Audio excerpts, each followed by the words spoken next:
Hi everyone, Sam here from Warwickshire Militaria.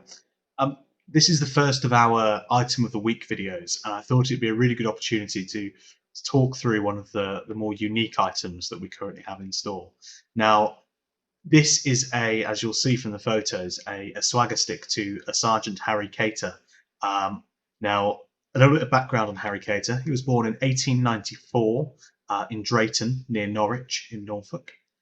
Um, and he enlisted on the 3rd of September 1914, supposedly into the East Surrey Regiment. This day of his enlistment was the day after his wedding, and apparently, according to Victoria Cross Online, whose website I will share in the links below, um, he promised his wife that he would do his best to earn a Victoria Cross. He then went to France on the 23rd of June 1915 after his training, and is promoted to sergeant in July. He was first awarded the Military Medal for rescuing 36 wounded men from German barbed wire at Auvilliers on the Somme on the 3rd of July 1916, while the battalion were clearing the dead from the failed 37th Brigade attack. Now, just under a year later, Sergeant Cator would achieve his promise to his wife and earn a Victoria Cross for his actions on the 9th of April 1917 at Hangest Trench near Arras. So the wording as to why Sergeant Cator was awarded the Victoria Cross, I think, is something that is quite astounding and really allows you to build a picture in your head as to what happened and potentially the struggle and the heroism that this man firstly went through and showed on that day. Now, Sergeant Cator's platoon had suffered heavy casualties from a hostile machine gun. Under heavy fire, the sergeant, with one man, advanced across the open to attack the gun, and when his companion was killed, he went on alone. Picking up a Lewis gun and some ammunition drums on his way, he succeeded in reaching the enemy trench, and sighting another hostile machine gun, he killed the entire team and the officer. He held the end of the trench with such effect that a bombing squad were able to capture 100 prisoners and 5 machine guns. 3 days later, both his jaws were broken by shell fragments, and he was evacuated to Beaufort War Hospital in Bristol, where he underwent several operations. Some fragments were still embedded into his shoulder for the remainder of his life. Now, at the time, Harry was offered a commission, but politely declined. The Victoria Cross was then presented to him by King George V at Buckingham Palace on the 21st of July 1917. He was also awarded the French Croix de Guerre for his actions at Arras. Now, I think that's quite an amazing story and quite an amazing piece of history. Now, what then goes on and shows this man's dedication to king and country, if you like, is that in World War II, he was commissioned on the General List of Army Emergency Reserve on the 3rd of October 1942. He was promoted to lieutenant and temporary captain to be quartermaster of Denton Transit Camp at New Haven, and then commandant of the prisoner of war camp near Cranwich, Norfolk.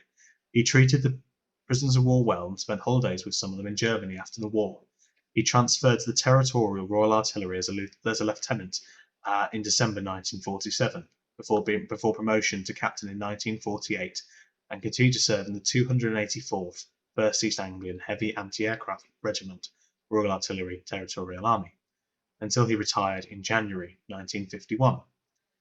Now, I think again, to continue his military service, and okay, he went into the Territorial Army, but given what this man went through in the First World War, and then to continue again in the Second World War and afterwards, I think is quite spectacular.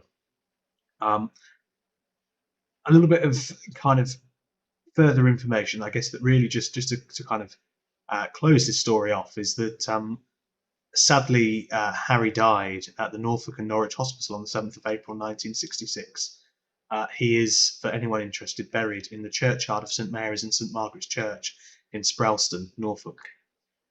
In addition to his Victoria Cross and Military Medal, he was also awarded the 1914-15 Star, the British War Medal 1914-20, the Victory Medal of 1914-19, the Defence Medal of 1939-45, the War Medal 1939-45, the George VI Coronation Medal of 1937, the Elizabeth II Coronation Medal of 1953, and the French Croix de Guerre.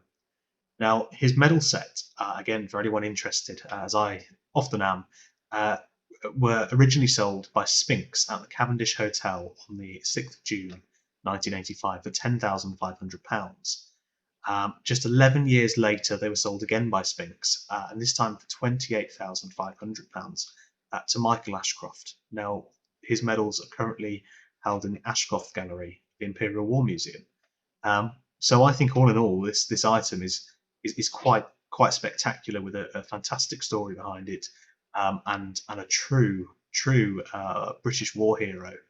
Um, that has certainly gave his the best part of his adult life to the military, with some amazing story behind it as well. Um, and obviously his medals on display in such a prominent and spectacular location.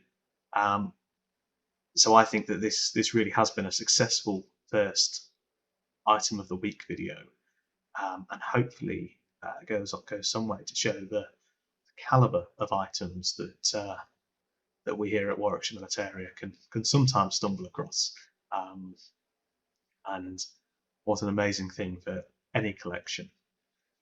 Now, I must say a massive thank you to the Victoria Cross online website for the information held on Harry Cator, also to the East Surrey Regiment Museum website that has a lot of information about Sergeant Harry Cator, and of course to all of you for watching.